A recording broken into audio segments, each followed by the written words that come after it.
Dans les collines boisées du Périgord noir, entre Sarlat et les Aisies, se dresse un château mystérieux.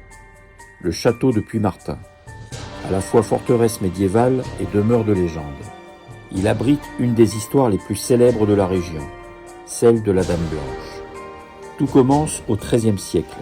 La famille Calvimont fait construire à cet endroit un château fort pour surveiller la vallée de la Beune. Mais pendant la guerre de 100 ans, le château est pris et repris tour à tour par les Anglais et les Français.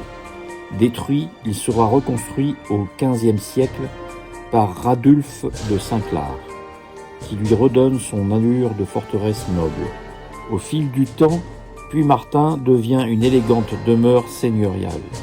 Ses tours rondes, ses créneaux et ses escaliers à vis témoignent d'un passé glorieux, mais aussi tumultueux, car c'est ici, selon la légende, qu'aurait vécu Thérèse de Saint-Clar, la fameuse Dame Blanche. On raconte qu'au XVIe siècle, alors que son époux était parti guerroyer, Thérèse aurait été surprise en flagrant délit d'infidélité.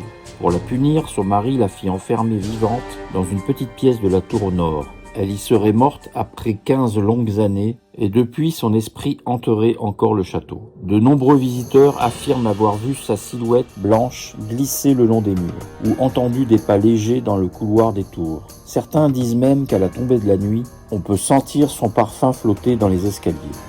Mais au-delà de la légende, Puymartin est aussi un joyau architectural. À l'intérieur, on découvre des salles richement décorées, des tapisseries d'Aubusson, des plafonds à caissons peints et même un cabinet mythologique unique en France, orné de fresques du XVIIe siècle.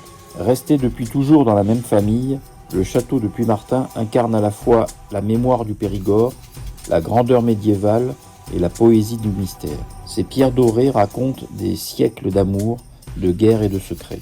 Et quand le soir tombe sur la vallée, il semble murmurer « Ici l'histoire ne dort jamais, elle veille comme la Dame Blanche sur le château de Puymartin ».